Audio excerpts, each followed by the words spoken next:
अच्छा, अब वो जो सवाल मैंने तुम लोग को दिया है ना, उस सवाल में देखो हमारे पास उन्होंने आपको वही गुमराह करने के लिए मार्केटिंग भी दिया हुआ और एडमिनिस्ट्रेशन कॉस्ट भी दिया हुआ है। तो भाई ये तो हमारे पास नहीं आएगा। हमने खाली मटेरियल और लेबर उठाना है। सो दैट इज कि अगर हम लोग वेरिएबल कॉस्ट कैलकुलेट कर रहे हैं तो material 5 + 4 gives you 9 multiply by total output that was your 3000। तो आंसर आएगा 27,000। ठीक है ना। रेंट एंड प्रेमिसेस इसके बारे में बता दिया था कि ये फिक्स्ड कॉस्ट होती है। रेंट, सैलरीज और इंश्योरेंस ये हम इनकॉर्पोरेट नहीं करेंगे। सही है। तो अब हमारे पास इसमें कंट्रीब्यूशन निकालने का वो क्या होगा कि भाई हमारा 48,000 according to this formula. 48,000 minus 27,000 आप करो। आंसर आ जाएगा आपके पास -27,000। आंसर आया 21,000। Now this is my contribution. ठीक है। अब ये मैंने निकाल लिया। अब वो ब्रेक इवन इन टोटल मांग रहा है। ब्रेक इवन इन टोटल कैसे निकलता है? ब्रेक इवन इन टोटल को निकालने के लिए फॉर्मूला होता है break even per unit multiply by output. अब break even per unit multiply by output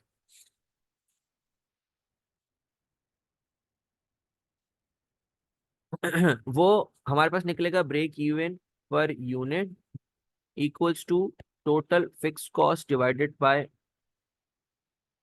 contribution. तो टोटल फिक्स कॉस्ट जो थी वो थी 5,000, दैट वाज रेंट। और कंट्रीब्यूशन वाज 21,000। तो 21,000 हमारे पास कंट्रीब्यूशन है और 5,000 वो है। 5,000 डिवाइडेड बाय 21,000। आंसर आया 0.238। 0.238। अब ये जो भी मेरा आंसर है इस आंसर को मैं पुट करूंगा इसके अंदर। तो 0.238, 0.238 मेरे पास जगह नहीं भाई, इसलिए इस तरीके से लिख रहा हूँ। मल्टीप्लाई बाय जो हमारा टोटल आउटपुट था वो 3,000। तुम्हारे सामने अभी 0.238 मल्टीप्लाई बाय 3,000 करूंगा। आंसर आएगा 714। So 714 is my break even in total. इस तरीके से भाई ये हमारी वर्कशीट का जो एक छोटा सा क्वेश्चन था ना ये होता है। और तुम्हारे पास पेपर में लाइक जब आप ये पेपर सॉल्व कर रहे होते हो तो भाई इसी तरीके से आपने इस सवाल को ना इसी टाइप के क्वेश्चन आते हैं। नॉर्मली आपको ये एएस के P2 में मिलेंगे।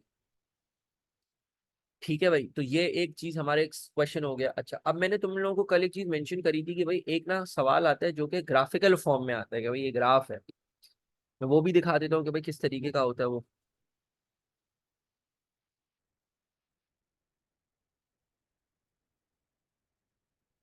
This-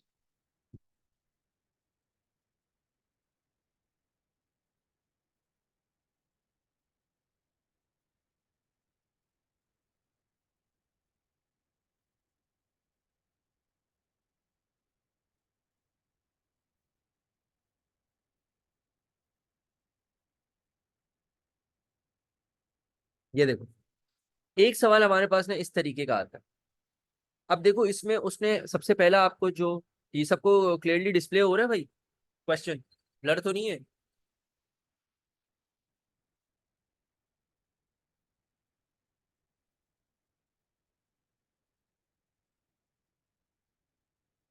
है भाई ये सबको डिस्प्ले हो रहा है? मुझे बता दो क्योंकि बहुत सारे बच्चों ने कंप्लेन किया था सर ब्लर आ रहा है।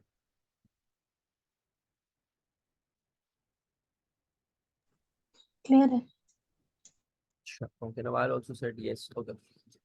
अच्छा भाई देखो अभी इसमें सीन ये है कि आपके पास what is meant by the term fix cost. Fix cost की मैंने कल ही डेफिनेशन बता दी। Fix cost is the cost which does not changes according to the level of output. ये वो कॉस्ट होती है जो लेवल ऑफ आउटपुट के हिसाब से चेंज नहीं होती है। ठीक है ना। इस पे बात कर ली थी। Identify two variable cost that pops cost PLC has. भाई ये भी मैंने बता दिया है। हमारे पास मटेरियल एंड लेबर ये दो हो गई। हमारा जो मेन सवाल है ना वो ये है copy and complete the break even chart by adding fixed cost 2 million, total cost, sales revenue, assuming 4 million drinks are sold at 1.5, the break even point of production, profit made at 4 million drinks.